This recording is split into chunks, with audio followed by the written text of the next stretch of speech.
Good morning friends, आप सभी का इस YouTube चैनल एजुकेशन पॉइंट में स्वागत है दोस्तों, है ना। तो आज हम लोग यहाँ इलेक्ट्रिसिटी के कुछ नए टॉपिक्स जैसे कि heating effect of electric current के बारे में चर्चा करेंगे।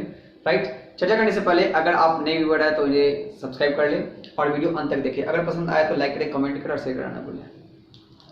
नहीं भी है तो भी कर दीजिएगा। चलिए आगे हम लोग देखते हैं, है ना। तो हम लोग आज करेंगे heating effect of electric current, है ना। तो जैसे कि मान लिया जाए ये उस प्रकार का ये इफेक्ट है करंट का, जैसे कि मान लिया जाए किसी आदमी को बार बार एक ही काम करवाया जा रहा है। जैसे कि कोई माता पिता या कोई मम्मी अपने बच्चे को पहले भेजी, जाओ बेटा आधा किलो आलू ले आओ। वो गया, आधा किलो आलू ले आया। फिर बोली जाओ बेटा आधा किलो प्याज ले आओ। फिर गया वो आधा किलो प्याज ले आया।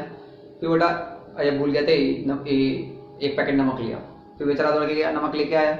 फिर ओ सॉरी चीनी भी भूल गए थे, प्लीज प्लीज प्लीज जाओ। अब उसको गुस्सा आ रहा है, तो अब कान झलक गया लेके आया, है ना। ठीक, तो अब फिर इसको बोली ओ एक चीज तो और भूल गए, हल्दी तो लाना ही भूल गए, तो प्लीज प्लीज बेटा। अब उसके बेटा का एकदम पारा गर्म हो रहा है, एकदम गुस्सा आ रहा है उसको, एकदम गुस्सा आ रहा है, उसका ब्रेन गर्म हो रहा है कि अब गुस्सा रहा हो, एक बार क्यों नहीं कहते, ये वो सिर्फ बहुत सारा बात बोलता है। राइट, तो ये जो गुस्सा है, ये जो उसके दिमाग में गर्म हो जाता है ना, ये क्या है, एक प्रकार इफेक्ट है। सेम इसी प्रकार का जब करंट का दिमाग गर्म होता है तो वो भी इसी प्रकार का झल्लाहट करता है, गुस्सा प्रकट करता है। तो आदमी तो अपने चेहरे के एक्सप्रेशन से गुस्सा दिखा देता है, मगर करंट अपने गुस्सा को कैसे इंडिकेट करता है, तो हीट कर। अब कभी कभी तो उसका गुस्सा इतना ज्यादा तगड़ा होता है कि उस हीट के कारण शॉर्ट सर्किट भी हो जाता है और आग भी लग जाता है। और देखते नहीं, जब कोई आदमी गुस्सा आता था क्या करता था, मारा पेटी भी कर लेता है, डिसुम भी कर लेता है। राइट, एग्जैक्ट करंट का भी वही है। अरे वो गुस्सा आता है, एक तो पहले धीरे धीरे गुस्सा आता है, धीरे धीरे गुस्सा आता, और जब वो गुस्सा बहुत ज्यादा हो जाता है तो वो बहुत बड़ा इफेक्ट डालता है। ध्यान दीजिएगा दोस्तों। तो राइट, तो यहाँ पर हम लोग वैसी करंट के बारे में चर्चा करेंगे कि करंट जो हीटिंग इफेक्ट है वो कैसे आता है। राइट, अब देखिए हम लोग पहले ये जान लेते हैं कि जो कंडक्टर होता है, जो वायर होता है, वो 2 टाइप्स के होते हैं। एक 5 एम्पियर का वायर होता है, एक 15 एम्पियर का वायर होता है। 5 एम्पियर का जो वायर होता है वो छोटे छोटे इक्विपमेंट्स जैसे कि हो गया आपको बल्ब, ट्यूबलाइट्स, फैन, ये सब जलाने के लिए 5 एम्पियर का वायर का यूज किया जाता है। राइट, 15 एम्पियर का वायर का यूज किया जाता है बड़े बड़े इक्विपमेंट्स चलाने के लिए, जैसे रेफ्रिजरेटर हो गया, एसी हो गया, आयरन हो गया, है ना। मतलब जो ज्यादा पावर लेता है दोस्तों, राइट, है ना, जो ज्यादा वाट का होता है। तो उसके लिए हम लोग क्या करते हैं कि 15 एम्पियर का वायर लेते हैं। अब मान लिया जाए एक बार वायु कि मेरा आयरन खराब हो गया, तो पता चला कि उसका वायर खराब हो गया। तो मैंने क्या किया, वायर को बदल के एक जनरल गया टावर पर से 5 रुपए का वायर लेके चला, 1 मीटर दिया, आके लगा दिया। राइट, जब मैं आयरन कर रहा था तो पहले आयरन किया तो ठीक था, 10 मिनट हो गया, 15 मिनट हो गया, 20 मिनट हो गया, तो मुझे कुछ महक आने लगी। तो मैं देखा क्या कि ये जैसे ही मेरा हाथ उस तार पे गया तो देखा कि वो तार बहुत गर्म हो रहा है। अब मान लो इतना गर्म हो चुका था कि मानो कि अब वो गल जाएगा, और गल जाएगा तो शॉर्ट सर्किट हो जाता। तो मैंने चटाक से प्लग निकाल दिया। अब मैं सोच रहा था कैसे हो गया, ये तार अपने आप कैसे गर्म हो गया। तो मैंने सोचा कि कहीं आयरन में तो गड़बड़ी नहीं है। आयरन को चेकअप करवाया था, आयरन बोला ठीक है, सब कुछ सही है, अपडेट था, है ना। तो उसने ये बोला कि भैया कि ये जो आप इतना पतला तार लगाए हैं, ये 5 एम्पियर का तार लगा दिए इसमें, तो ये कैसे होगा। 5 एम्पियर का तार लगा दिए, ये खींचता है 15 एम्पियर लगा दिए 5 एम्पियर का। हाँ, जो आदमी खाएगा 15 रोटी, उसको आप 5 रोटी खिलाइएगा तो क्या होगा। जो घोड़ा को दौड़ाना है वो 15 किलो घास खाता है वो, अब उसको 5 किलो घास खिला के उसको कहिएगा दौड़ो, रेस के घोड़ा में दो रेस के दौड़ो, क्या दौड़ पाएगा वो, नहीं। सेम चीज यही होता है कि जब 5 एम्पियर के करंट में 5 एम्पियर का जो करंट वाला वायर होता है उसमें 15 एम्पियर का करंट दौड़ने लगता है, तो उसमें छिलमिलाहट होने लगती है, उसको गुस्सा आने लगता है। जब गुस्सा आने लगता है तो क्या होता है, वो गर्म होने लगता है। राइट, है ना। दूसरा एग्जाम्पल ले लीजिए कि जैसे कि वो 5 एम्पियर और 15 एम्पियर की बात कैसे हो गई। वो 5 एम्पियर का जो वायर था और वो जो आयरन था वो तो 15 एम्पियर का था। तो वो क्या कर रहा था, वो उसको ज्यादा इलेक्ट्रॉन की आवश्यकता थी, ज्यादा करंट की आवश्यकता थी, तो वो तो उसी वायर से लेगा, है ना। ठीक, तो उसमें क्या होगी, उसकी स्पीड बढ़ गई, उसमें जो करंट की स्पीड क्या हो गई, वो बढ़ गई।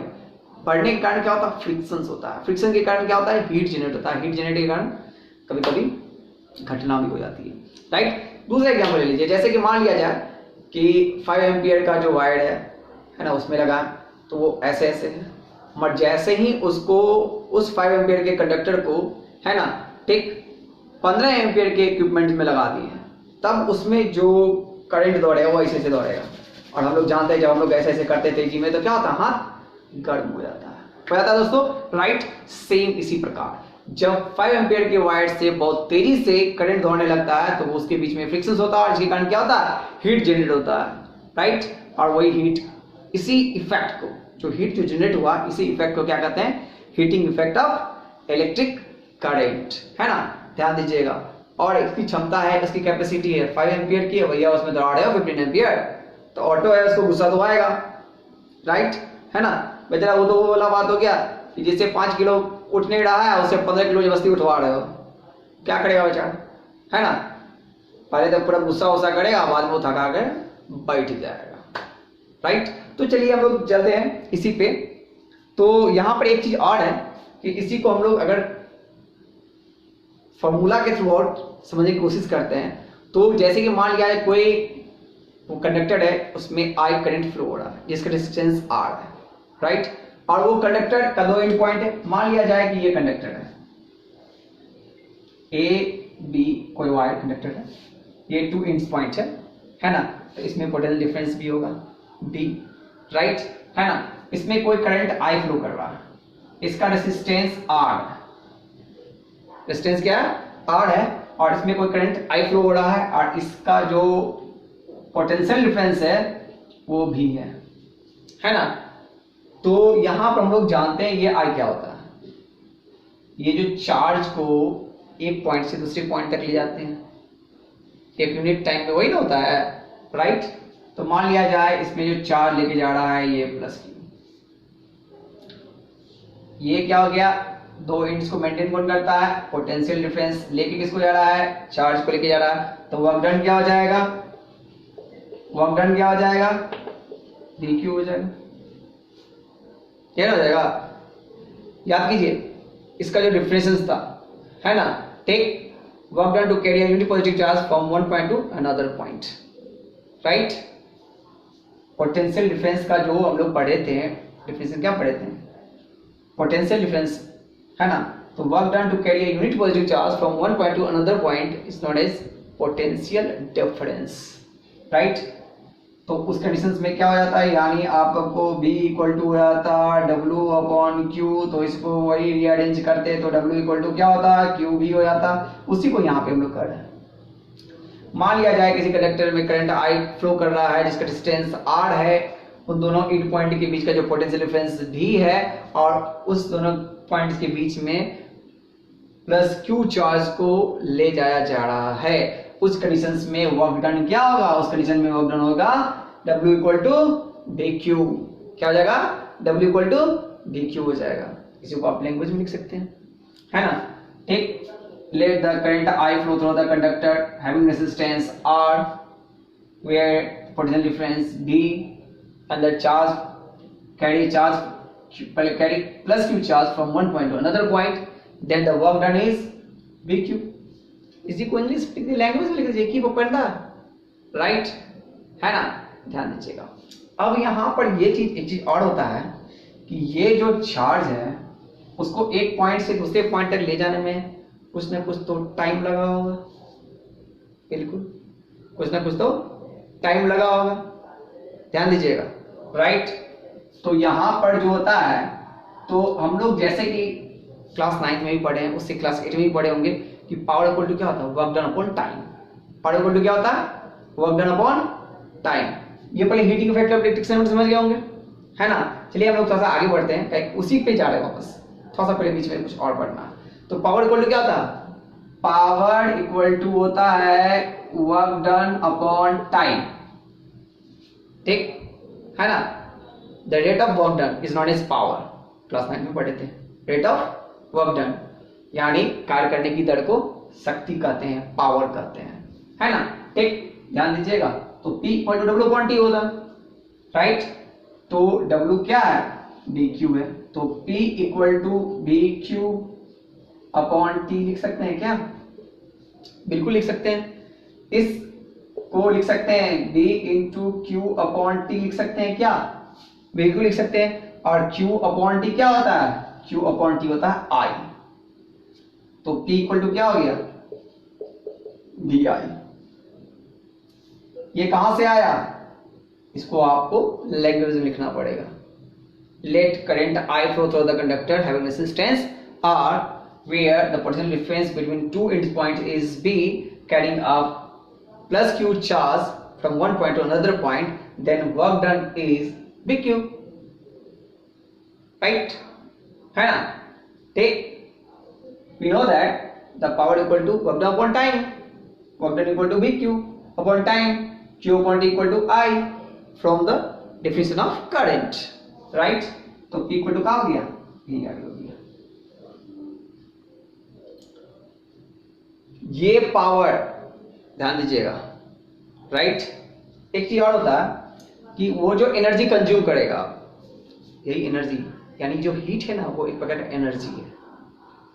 ये जो हीटिंग इफेक्ट में तो हीट जनरेट होगा ना, तो हीट को जब हम लोग कैलकुलेट करेंगे, कैसे कैलकुलेट करेंगे, तो वो क्या है, एक प्रकार का एनर्जी है, राइट। तो एनर्जी कैलकुलेट करेंगे तो उसके लिए तो टाइम चाहिए, कितना टाइम तक का कैलकुलेट करना है ना। तो उस कंडीशंस में ऐसे भी वर्क डन इक्वल टू क्या होता है,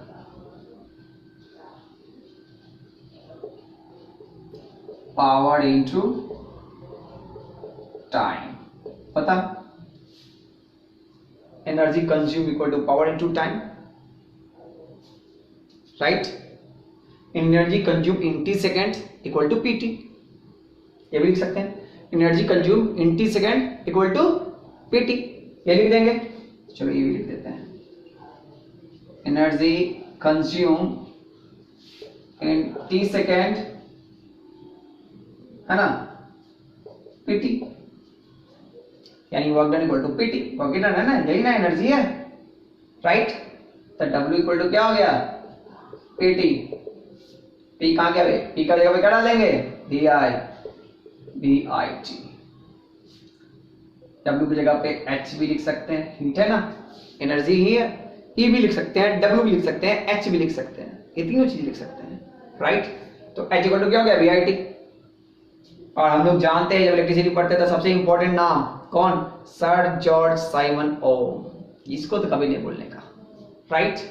तो अकॉर्डिंग टू ओम्स लॉ, या सीधे ओम्स लॉ अप्लाइंग कर देंगे, ओम्स लॉ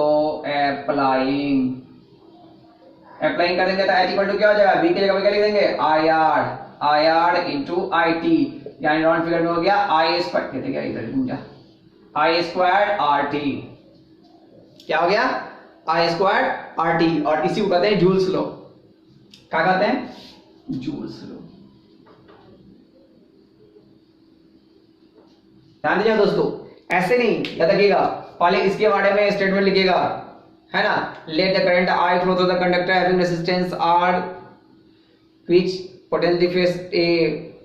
potential difference या potential difference of the conductor between two end point is B carrying a positive charge Q from one point to another point, then work done equal to PQ। ये पूरा language लिखने के बाद ये चिपका डालिएगा और उसके बाद ये थ्रू चलेगा, और उसके बाद ये क्या हो गया, जूल्स लॉ हो गया। तो जूल्स एक चीज और बताता है, इसी को थोड़ा सा एक्सप्लेन करता है, जूल्स स्पीड, है ना। तो यहाँ पर जूल देखता है क्या, अच्छा यहाँ पर एक I स्क्वायर है, एक R है और एक T है। तो जूल्स क्या करता है, जूल क्या करता है ना, इसी तीनों को एक्सप्लेन करता है। ये तीनों किसके लिए, हीट के लिए, है ना।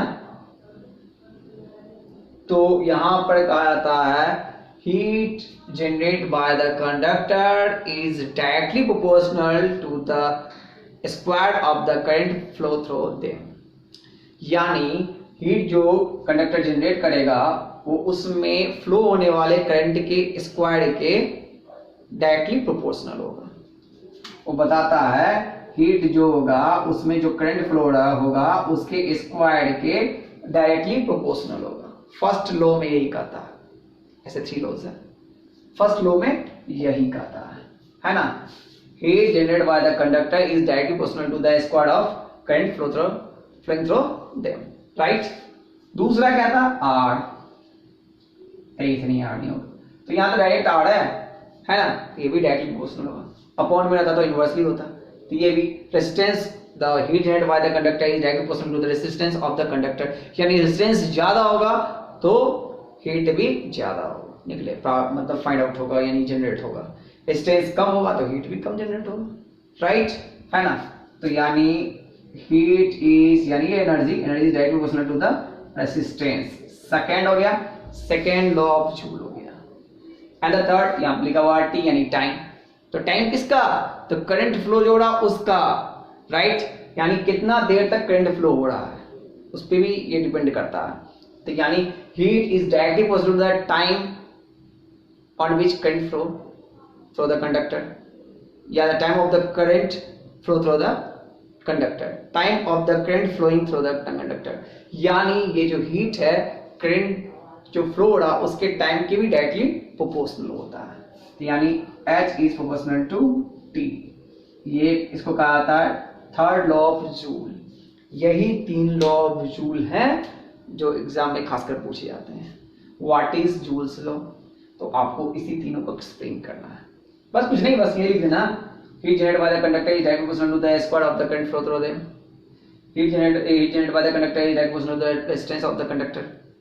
ये ऐसी चीजें इस बारे में लिख देना और कुछ ना आए, राइट, लिख सकते हैं, बिल्कुल लिख सकते हैं, है ना। तो अब हम लोग थोड़ा सा ये भी जान लें कि जो करंट के कारण जो हीट जनरेट होता है ना, तो क्या इसका कहीं मतलब कि हम लोग यूज़ भी करते हैं क्या, बिल्कुल यूज़ करते हैं। ये भी एक प्रकार का एडवांटेज ही है जिसका हम लोग बहुत जगह यूज़ करते हैं, है ना, जैसे ओवन में करते हैं, आयरन में करते हैं, हीटर में करते हैं, गीजर में करते हैं, ये सब क्या करते हैं, इसी के एडवांटेज का फायदा उठाते हैं, है ना, ठीक, ध्यान दीजिएगा। तो ये क्या होता है, ये सब जहाँ पर इसका हम लोग यूज़ करते हैं, हम जानते हैं कि हमारे घर में जो डोमेस्टिक में बहुत सारे प्रकार के वायर होते हैं, बहुत पतले वायर होते हैं, बहुत थोड़ा उससे मोटे उससे मोटे उससे मोटे बहुत मोटे भी होते हैं, तो यानी 1 से लेकर 10-15 एम्पियर तक के वायर पाए जाते हैं। 1 ampere, 2 ampere, 3 ampere, 5 ampere, 10 ampere, 15 ampere, इस प्रकार के जो है ना वायर पाए जाते हैं। और जनरली हमारे घर में जो इक्विपमेंट्स होते हैं वो लगभग 220 वोल्ट सप्लाई, है ना, ठीक, और वाट तो इंडिकेट किया जाता है, वो 100 वाट का होता है, 60 वाट का होता है, ये जो होता है।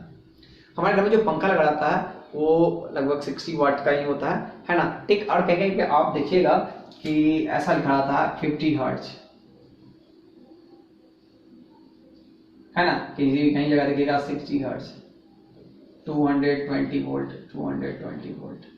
तो ये तो हमारे घर में हमेशा जो पोटेंशियल डिफरेंस यानी वोल्टेज जो सप्लाई होता है 220 वोल्ट ही सप्लाई होता है ना, ठीक। और ये 50 हर्ट्ज का मतलब ये हो गया कि वो, है ना, ध्यान दीजिएगा, 50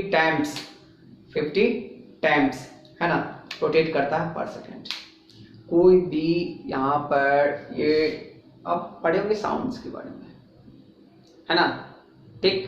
फ्रीक्वेंसी जो होता है ऑसिलेशन अपॉन टाइम होता है, यानी 1 सेकेंड में कितना ऑसिलेशन करता है कोई भी, जब जो साउंड प्रोड्यूस करता है ना, वाइब्रेट करता है, वो बताता है कौन, फ्रीक्वेंसी।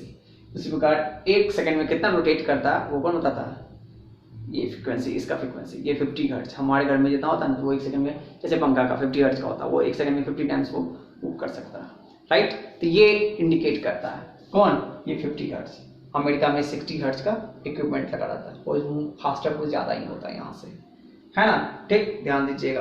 तो चलिए हम लोग नेक्स्ट वीडियो में पढ़ेंगे पावर के बारे में, कुछ ज़्यादा ही, कि पावर जैसे कि वाट से 60 वाट का होता है, 100 वाट का होता है, तो ये कितना एनर्जी कंज्यूम करेगा, इसके बारे में हम लोग, है ना, नेक्स्ट वीडियो में जानेंगे। ये वीडियो को कैसा लगा ये हमें बताएंगे, है ना, कमेंट कर और शेयर कराना भूलेंगे दोस्तों। Thank you.